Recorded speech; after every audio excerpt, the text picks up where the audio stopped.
Umunsi ku munsi uko bwije n'uko bukeye, abantu benshi bahora bibaza amabanga Elon Musk yakoresheje kugira ngo yisange ari we mukire wa mbere ku isi. Uyu munsi tugiye kurebera hamwe amasomo agera kuri 5 umukire wa mbere ku isi Elon Musk yatanze, yamufashije kwisanga ari we mukire wa mbere ku isi, ndetse akaba abikora kenshi buri gihe cyose. Igihe ikinyamakuru Billboard ndetse n'ikinyamakuru Forbes bisohoye abakire ba mbere ku isi, usanga Elon Musk ari we mukire wa mbere ku isi. Wakibaza ngo izo nama Elon Musk yatanze, umuntu wese ufite inzozi n'inyota zo kugera ku bukire, umuntu ushaka kuba umukire w'ejo hazaza akwiye kuba yakurikiza, wakibaza ngo ni izihe? Ibyo byose rero urasabwa kubikurikira video kugeza irangiye. Wowe icyo usabwa nta kindi, reba munsi y'iyi video gato ukore subscribe ku ruhande rw'iburyo, ubundi urebe ku ruhande rw'ibumoso ukande like, ubundi uduhe igitekerezo cyawe hasi muri comment, ukurikire video, byose uraza kubisobanukirwa. Umukire wa mbere ku isi ubu tuvugana, ubu twakoze iyi video mu uyu mwaka wa 2025 mu kinyejana cya 21, umukire wa mbere ku isi ni Elon Musk. Uyu Elon Musk akaba yaravukiye ku mugabane wa Afurika, mu gihugu cya Afurika y'Epfo, akimuka avuye mu gihugu cya Afurika y'Epfo akimukira mu gihugu cya Canada, akaza kuva muri Canada yerekeza muri Leta Zunze Ubumwe za Amerika, akaba ari naho abarizwa uyu munsi. Uyu Elon Musk, iyo bavuze Elon Musk, abenshi bahita bumva umukire wa mbere ku isi, bahita bumva ibijyanye n'amafaranga, dore ko atunze amafaranga agera kuri miliyari 400 z'amadolari y'Amerika. Akaba ari byo bituma aza ku mwanya wa mbere mu bakire bakomeye cyane ku isi, mu gihe umukire wa kabiri umukurikiye ku isi afite miliyari 275 z'amadolari y'Amerika. Birumvikana ko harimo ikinyuranyo kinini hagati ya Elon Musk wa mbere ndetse n'umukire umukurikira ari we witwa Larry Ellison, akaba afite miliyari 275 z'amadolari y'Amerika. Birumvikana ko uyu mugabo Elon Musk ari umugabo udasanzwe, ari umugabo wakoze akazi gakomeye cyane. Rero iyo uvuga Elon Musk, mu byo atunze ikigo cyitwa SpaceX. Iki akaba ari ikigo gishinzwe kohereza ibyogajuru mu isanzure ndetse no gukora ibyogajuru. Uyu nguyu akaba ari umutungo wa Elon Musk. Iki kigo cyitwa SpaceX si icyo gusa, afite n'ikigo cyitwa Tesla. Tesla akaba ari kampani ikora amamodoka akoresha amashanyarazi, n'iyo Tesla ikaba ibarizwa mu mutungo wa Elon Musk. Elon Musk akagira n'indi kampani yitwa AIX. AIX ikaba ari kampani y'ubwenge bw'ubukorano cyangwa se ubwenge buhangano. AI namwe murayizi, Artificial Intelligence. Ndetse uyu Elon Musk nanone akaba ari nawe nyiri rubuga rwa X, urwari rwarahoze rwitwa Twitter, ariko Elon Musk akaza kurugura akarwita X, cyane ko ibintu byinshi by'uyu mugabo Elon Musk biba birimo za X.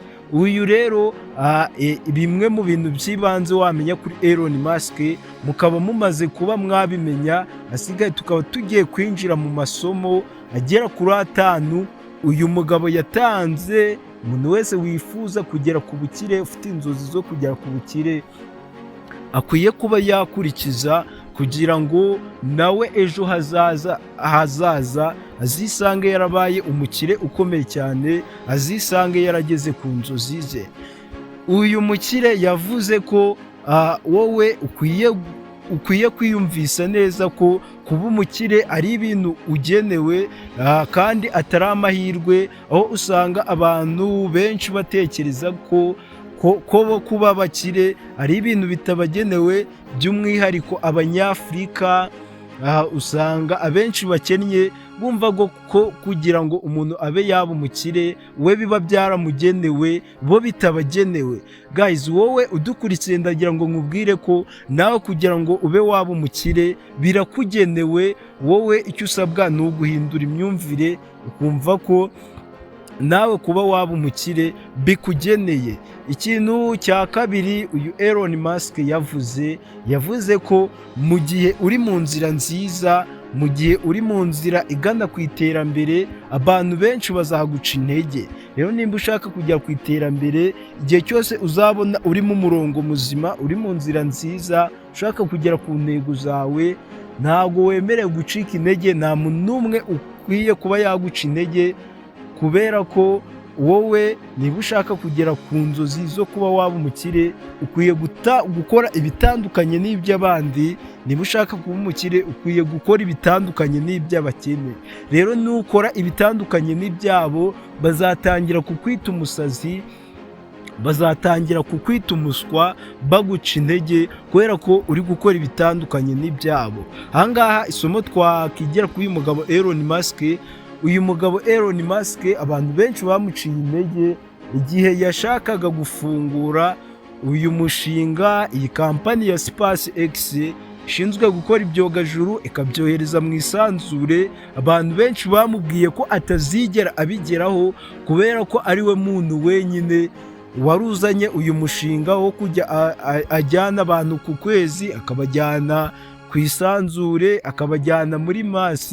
Uyu Elon Musk abantu benshi bamuciye intege, ariko we kubera yari azi ibyo ashaka gukora, yari afite inzozi ashaka kuba yashyira mu bikorwa, yarakomeje akora cyane, yarakomeje arakora mpaka abigezeho.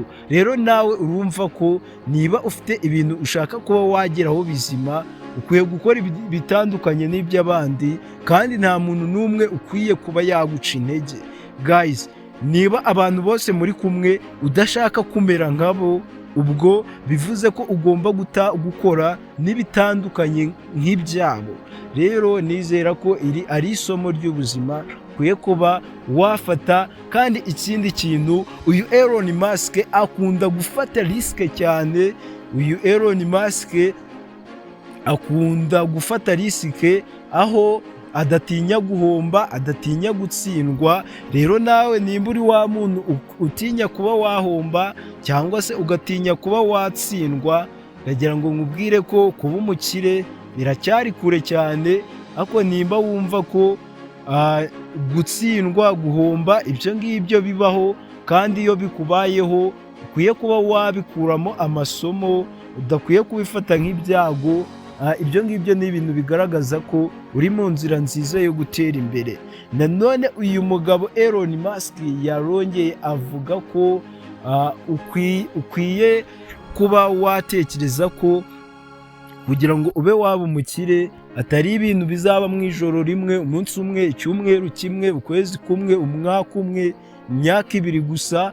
Kuba umukire abenshi uri gusanga bari kubishakisha kubigeraho mu cyumweru kimwe, mu kwezi kumwe, mu mwaka umwe, ugasanga byanze. Ariko siko bikorwa. Umuntu uri kubaka ubukire bimutwara imyaka, guhera ku myaka 5 kugeza ku myaka 10. Iyo yose ayimara ari gukora, ari kubaka ubukungu.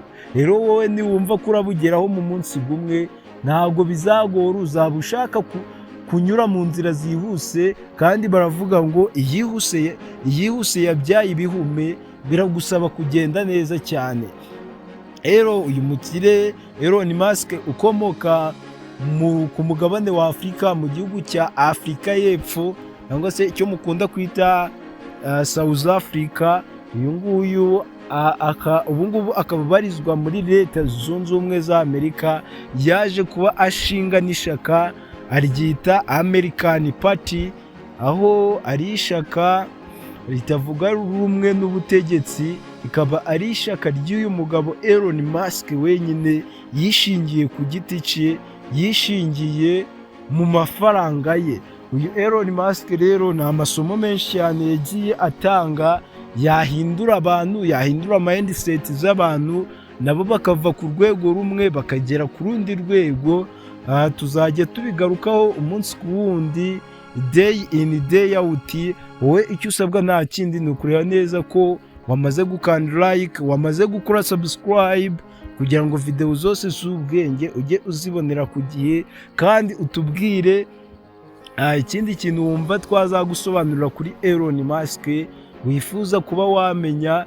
Ikindi kintu comment yawe ntibure rwose aho hasi, uze kutwandikira utubwire uko byumva kubona uyu mugabo Elon Musk, kandi wibuke gusharinga iyi video kuri bagenzi bawe, ubundi ibintu byose bikomeze kugenda neza. Bye bye, after la vista, turabakunda cyane, Imana ikomeze ibarinde.